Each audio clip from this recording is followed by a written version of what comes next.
Welcome to another Model A mini guide. In this video, I'll explain how condensers work, and I'll show you how to use a multimeter to check condensers for proper function. Now, the Model A was the first Ford car to be designed from the ground up with a full electrical system. Power from the battery and the generator is used for critical functions, starting the car, providing spark to the engine, and operating the lights and horn.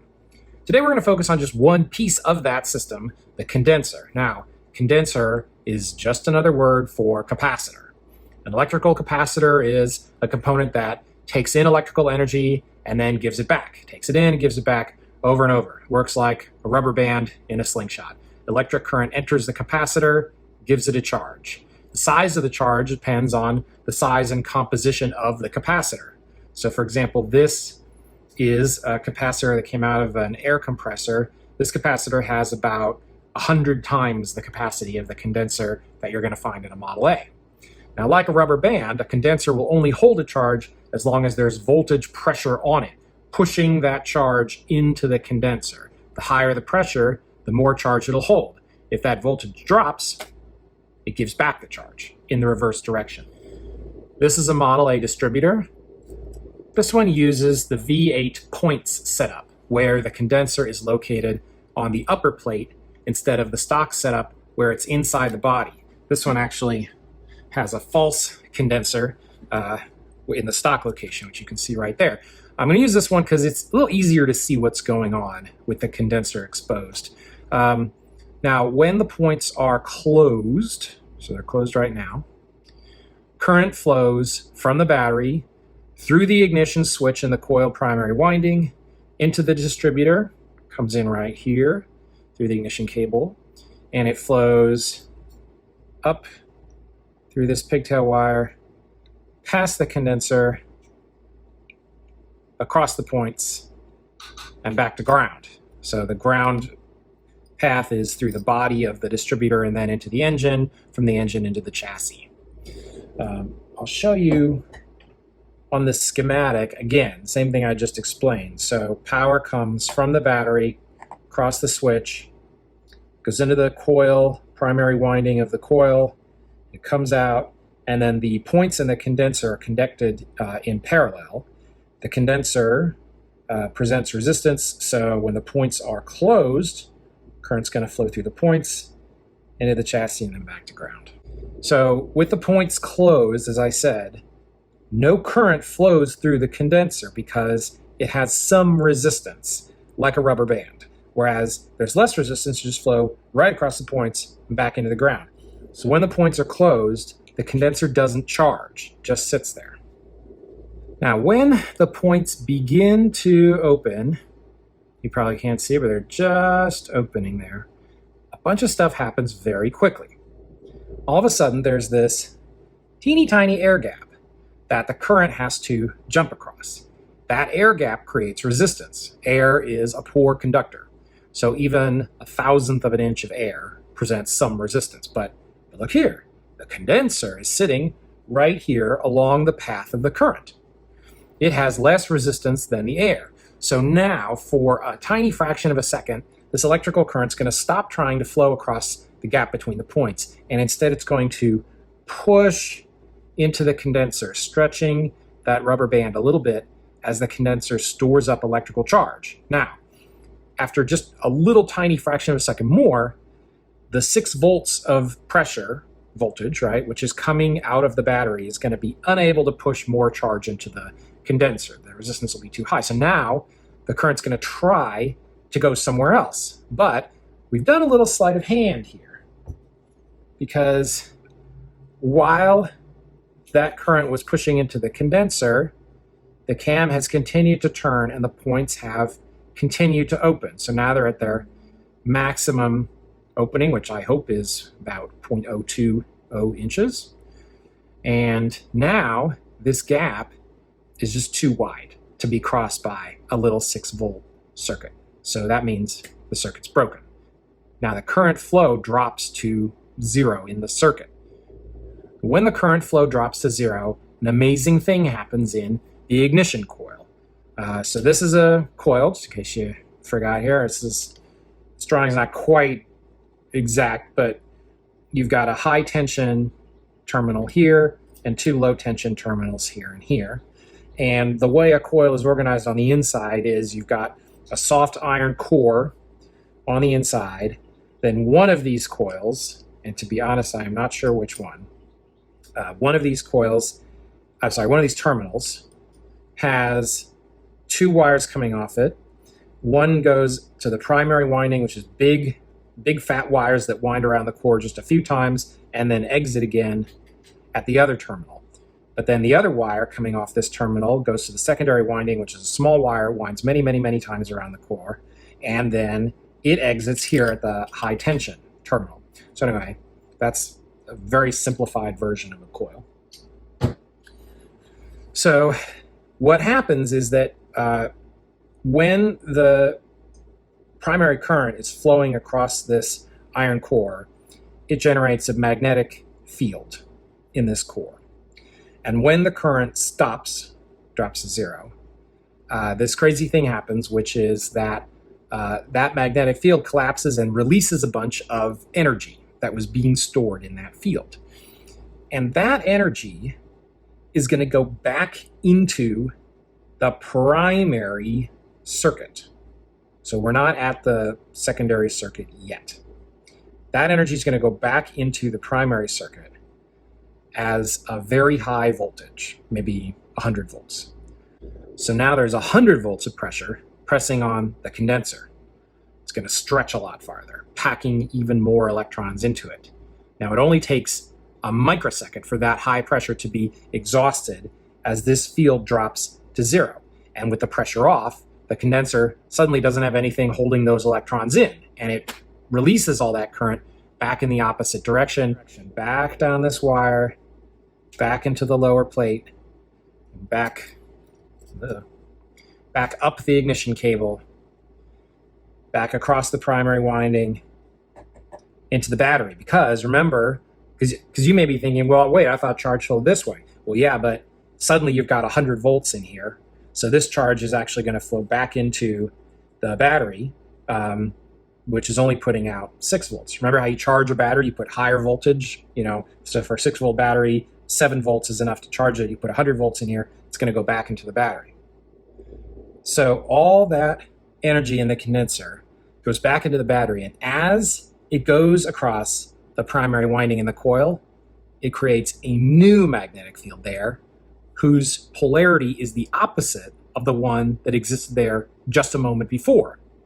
The reversal of the magnetic field induces a very high force, pressure, voltage in the secondary winding on the order of 20,000 volts, 30,000, depending on what coil you have, could be as high as 40,000 volts if you've got an aftermarket coil.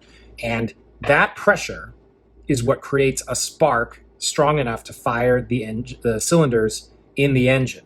So a sudden voltage is induced here, and that voltage is going to push electrons down here across the gap in the plug and then back to ground. So what happens if the condenser doesn't do its job or it isn't there? The first thing that's going to happen is what's called a break arc.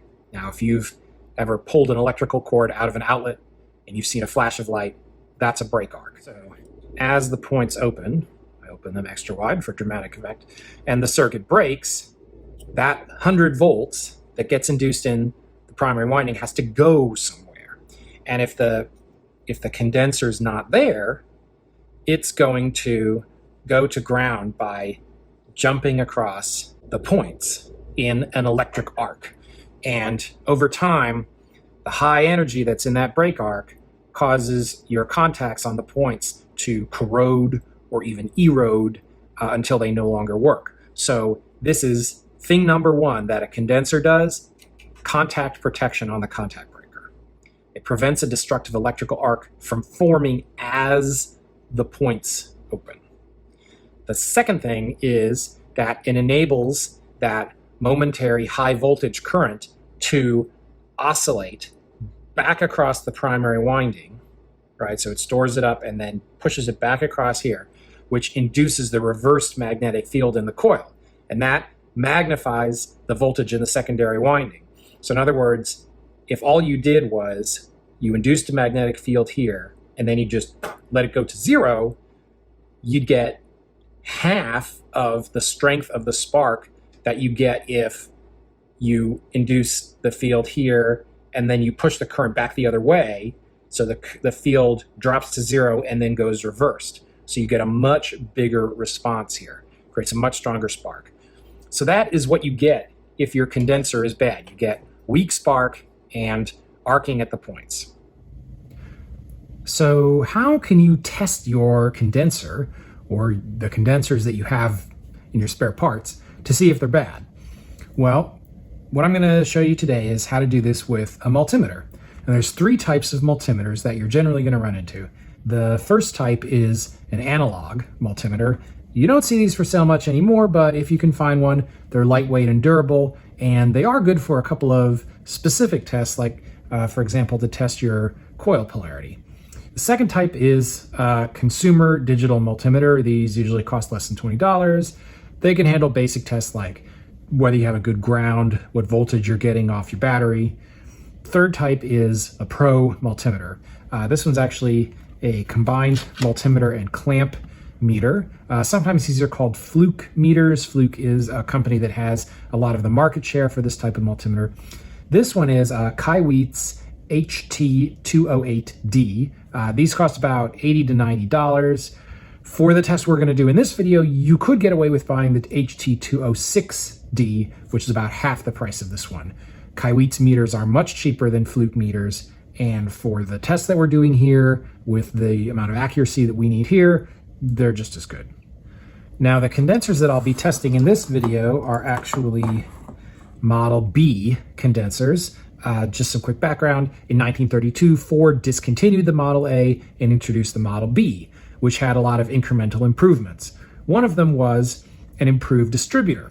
So this is a Model B distributor, and you can see that there's a Model A. You can see the condenser has been relocated from right here, where so this would put it right on top of the exhaust manifold. It blocks it from any cooling airflow because it's embedded in the body.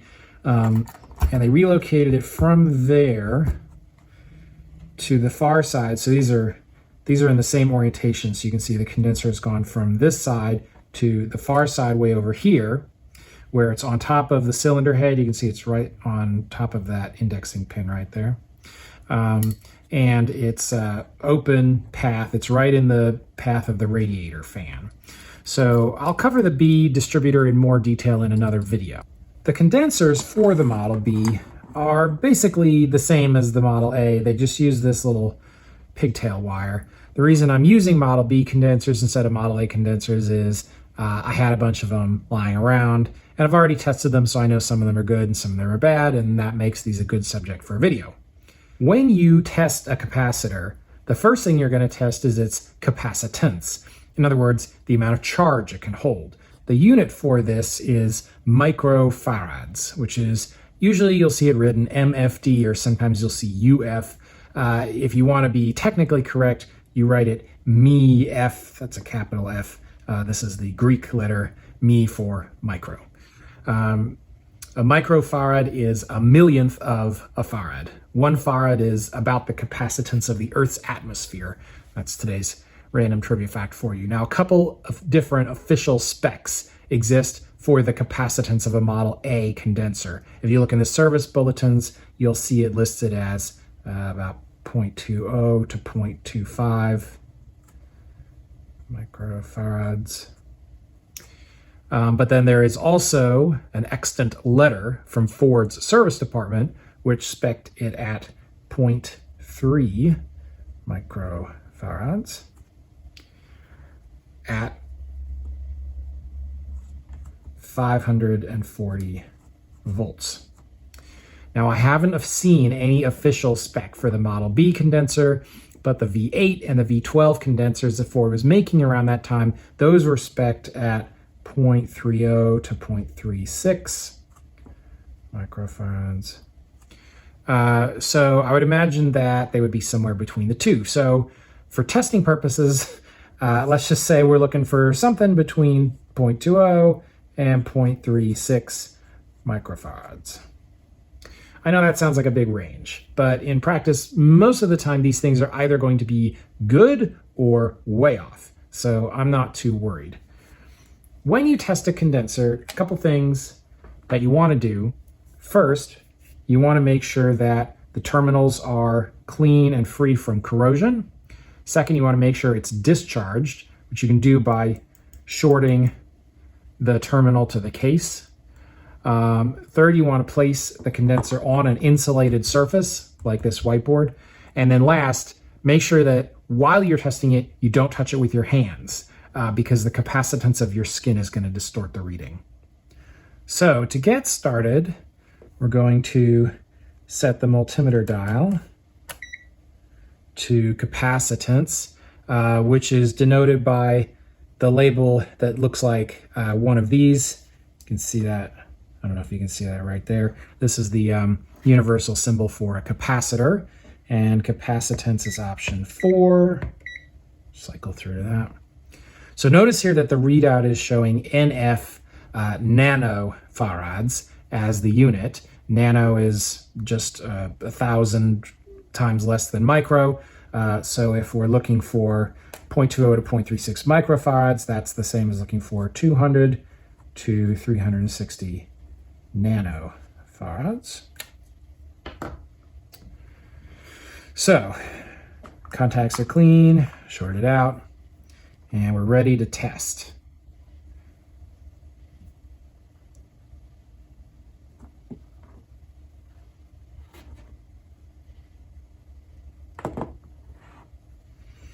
Okay, so this one tests at 315 nanofarads, and that is right up the middle of where we're looking for. So this condenser is good. And here's another condenser. Now, actually, all of these, you can kind of see there's a logo on this one. All of these condensers that I have, these are all aftermarket condensers. I don't have any OEM condensers here. So let's give this one a try.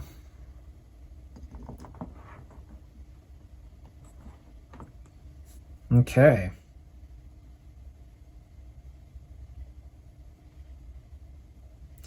So this one is registering at 4 microfarads. Now that is way more than we are supposed to be getting. We're supposed to be getting 200 nanofarads, and here we're getting 4 microfarads. So more than 20 times the capacitance that it's supposed to have. So you might think, oh, is that good? You know, is this one just really good? No, this is bad. And we'll get in a minute to why it's bad. But suffice to say, this is way off. So we're going to put this one in the bad pile.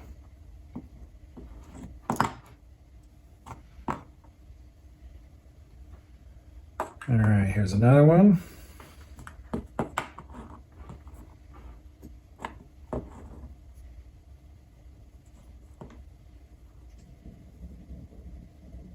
Again, this is in microfarads, so this is showing 2.5 microfarads. Again, way too high.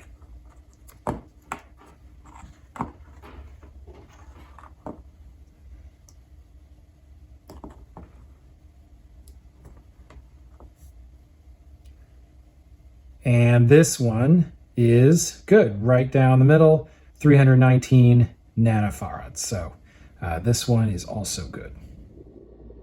So why would a condenser show a larger capacity than it can actually hold? I have to give a shout out to Paul Shin, the godfather of Model A YouTube.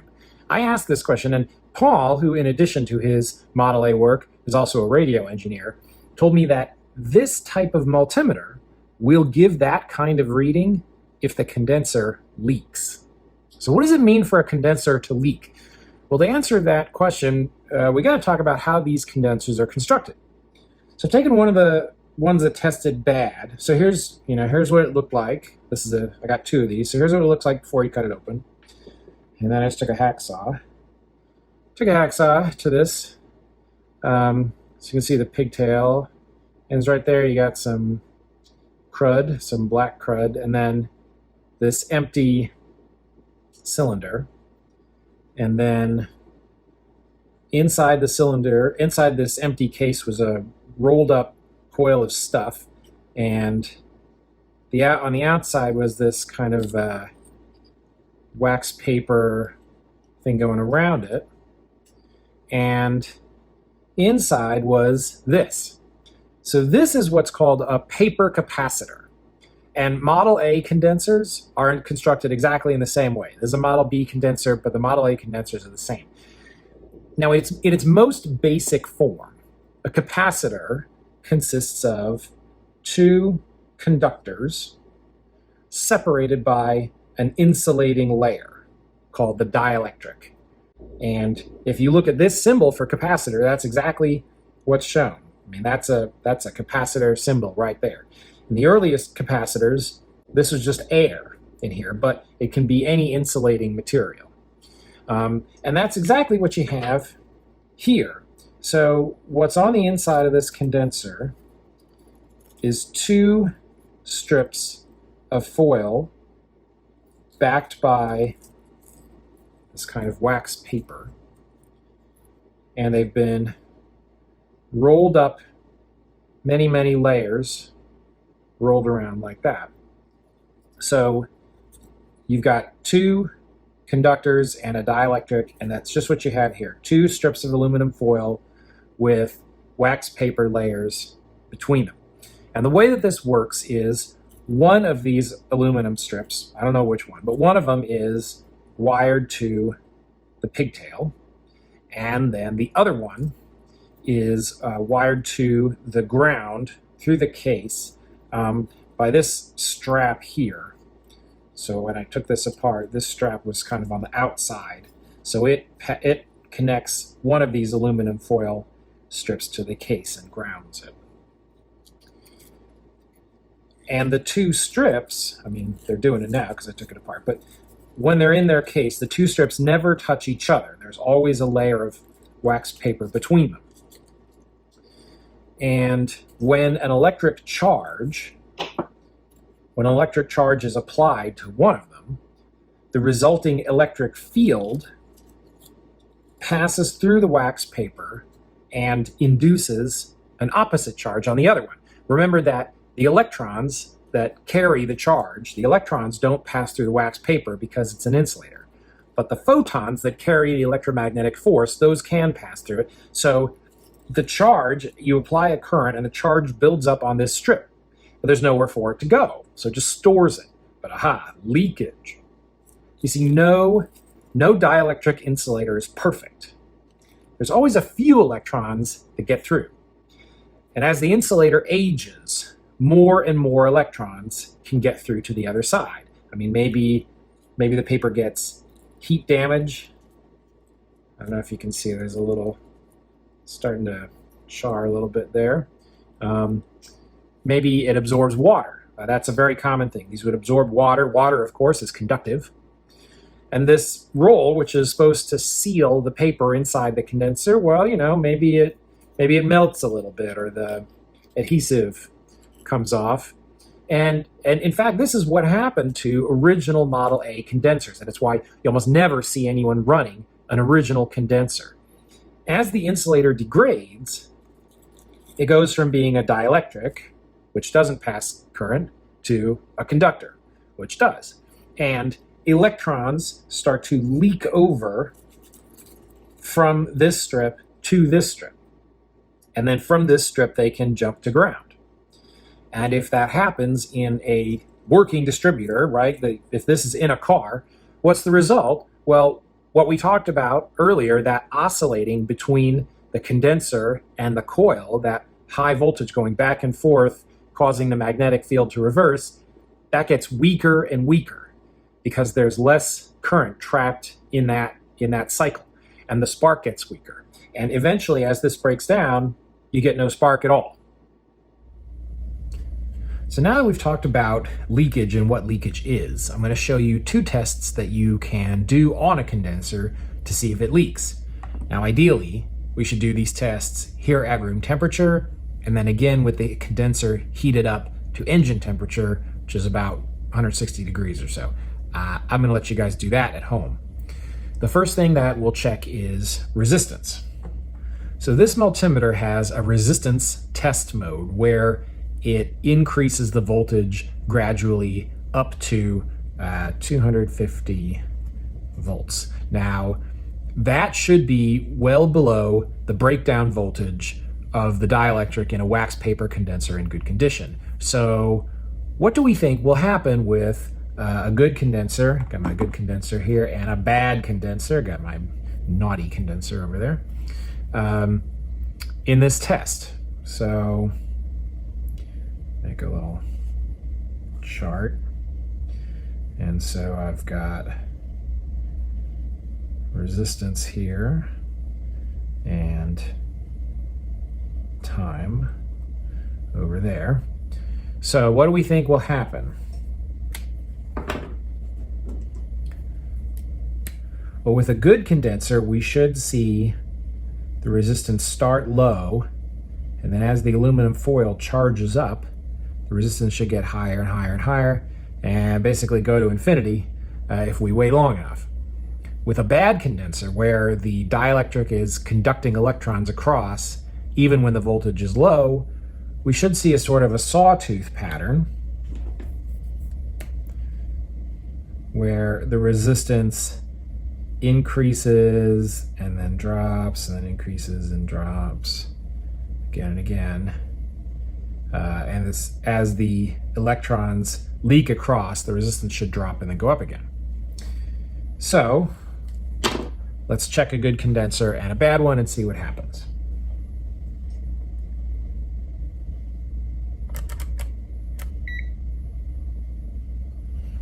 So I've switched to ohms. You can see I've got a readout of mega ohms here. This says open line right now.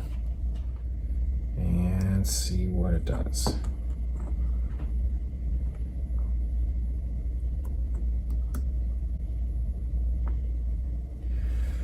So you can see here, mega ohms increasing, increasing, increasing, 30 mega ohms, 40, 50 mega ohms resistance,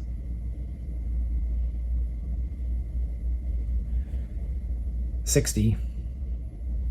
And yeah, eventually here, when it's gotten to 250 volts, it declares it an open circuit, so essentially going to infinity. So that's good condenser behavior. That's what a good condenser should do.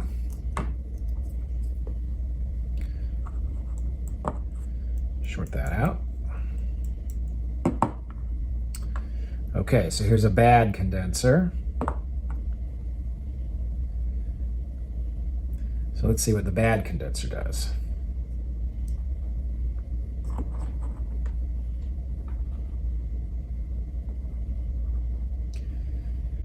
Much lower, 5, 4, 3, so the resistance is actually going down. 3.6 mega ohms, 3.5 mega ohms. Kind of stabilizing here, actually. All right, so I didn't get my sawtooth per se. Oh, well, no, it's going back up. Up to 3.6, 3.7. You gonna go back down?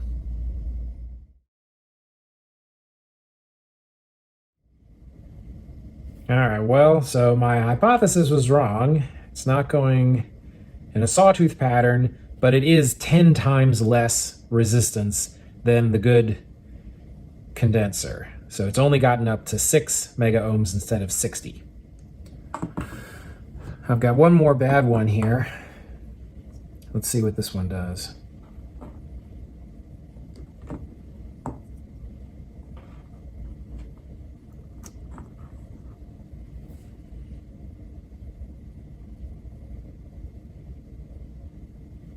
Ooh, yeah, wow. That one went up and then down. Yeah, this one's going down. 1.8, 1.7 mega ohms, so that it spiked and now it's dropping.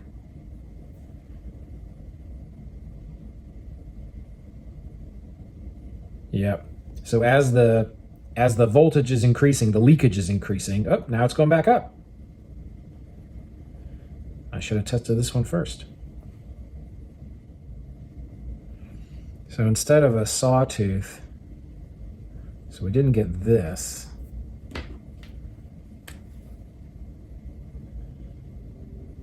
Kind of got that. That's what actually happened. Okay. Well, there you go. Good condenser, bad condenser. And this one's settling in right around 2.2 mega ohms. So the leakage is even worse here. All right. Okay. Now the second thing we're going to check is current. So got a pair of 6-volt batteries here, which I've connected in series. So this is a 12-volt battery. You might recognize these from my video on how to use a timing light. Now what we're going to do is set the multimeter to measure amperage, and then we will connect the capacitor or the condenser across the battery and measure how much current flows. So, good old scientific method. What do we think is going to happen? So you got amps over time. And what do we think will happen with a good condenser and a bad condenser in this test? I think we should see almost the opposite of the previous test, right? So with a good condenser, the amps should start high and then over time get lower and lower because you've maxed out the amount of charge that you can push onto that aluminum strip using just 12 volts. With a bad condenser, I'm going to say, I think it'll stabilize around a higher number, kind of like that. And that number is the current that is leaking across the ground strip. So let's check a good condenser and a bad one to see what we get. Okay. Got that on the positive, and now I'm going to complete the circuit. So when I complete this circuit, the battery will start trying to charge the capacitor through the leads. So we should get an amp rating. Yep. Started at 0.6, 543, 2, 0.2 amps, 0.18, 0.15, 0.13, 0.12, yeah. Yep, 1/10. Is it going to go lower? Should drop. Yep, keeps going lower. All right. So that is good capacitor behavior. Good condenser. Good little condenser. All right. Let's try one of the bad ones and see what it does. All right. So I'm going to take this little flange, put it on the positive terminal, connect my lead to the pigtail, and then this should charge. Yep, holding steady around 0.6 amps instead of continuing to drop. So we've got about 0.6, or I guess at least 0.5 amps of leakage on this one. Just holding steady. Okay. Try the other one. All right.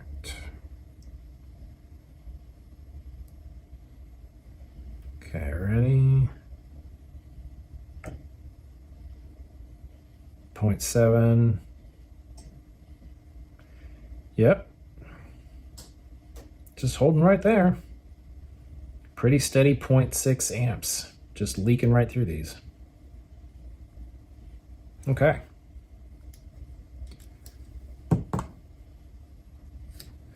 All right. Well, I think in this case, our hypothesis was validated. This dropped off below 1/10 of an amp. These bad ones just held steady right around 0.6 of an amp. So that would seem to validate our theory that these are leaking current. So do not use. All right. So in this video, we've covered how condensers work, what Model A condensers are made of, and 3 ways to check whether a particular condenser is probably good to go in your car. So remember, we checked its capacitance, and then we checked its resistance, and then we checked how many amperes were going through it, the current. Well, I hope you enjoyed this mini guide. I might do one more. I might do one on using the clamp to measure current flow in your electrical system. You can put this around the battery cable when you start it and see how many amps your starter is drawing. That's kind of fun. So I might do another one on those. We'll see. Till then, thanks for watching.